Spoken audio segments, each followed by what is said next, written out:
जानते हैं डिस्प्लेसमेंट को डिस्टेंस से सेपरेटली समझना क्यों ज़रूरी है। आइए इसको देखते हैं। डिस्टेंस हमें यह बताता है कि हमने कितनी मोशन की है, जबकि डिस्प्लेसमेंट हमें यह इंफॉर्मेशन देती है कि हमने कहाँ पर ख़त्म किया और किस डायरेक्शन में। यानी हम यह कह सकते हैं कि डिस्प्लेसमेंट ये बताता है कि आप कहाँ से चले और कहाँ पहुँचे डायरेक्शन के साथ। इस एग्जाम्पल में ये लड़का जाता है स्कूल की तरफ और उसका रास्ता जो है वो 2 किलोमीटर है और ये बिल्कुल स्ट्रेट है। इस लिहाज से इसका जो डिस्प्लेसमेंट है वो हुआ 2 किलोमीटर। डिस्टेंस कितना हुआ वो भी हो गया 2 किलोमीटर, बिकॉज़ ये बिल्कुल स्ट्रेट पाथ था। अब लड़का वापस आता है स्कूल से।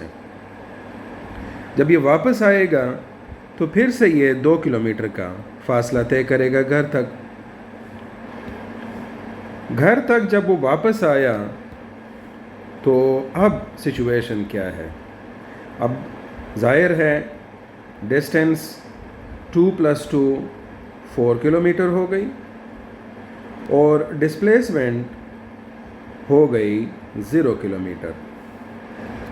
ऐसा क्यों हुआ? क्योंकि डिस्टेंस इसके सिर्फ़ और सिर्फ मोशन को डिस्क्राइब कर रहा है, जबकि डिस्प्लेसमेंट ये बता रहा है कि ये कहाँ से चला है और कहाँ तक इसने ख़त्म किया।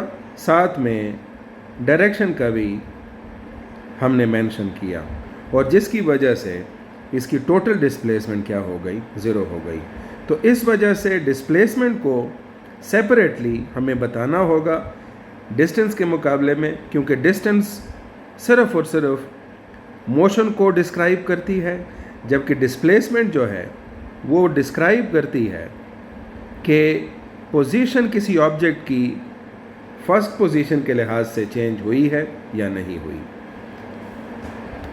ये मिसाल इस तरह से भी ली जा सकती है कि एक ऑब्जेक्ट को आप इस रास्ते से लेकर जाते हैं इस हाइट तक, लेकिन इसकी पोटेंशियल एनर्जी के लिए सिर्फ़ और सिर्फ ये हाइट रिक्वायर्ड होगी। ये जो पाथ था, स्पाइरल पाथ, ये मेजर नहीं करना पड़ेगा और इस वजह से इसकी पोटेंशियल एनर्जी की वैल्यू mgh कंसिडर होगी और mgh इसकी हाइट होगी, not this spiral path. So I hope so यहाँ पर यह पॉइंट क्लियर हो गया होगा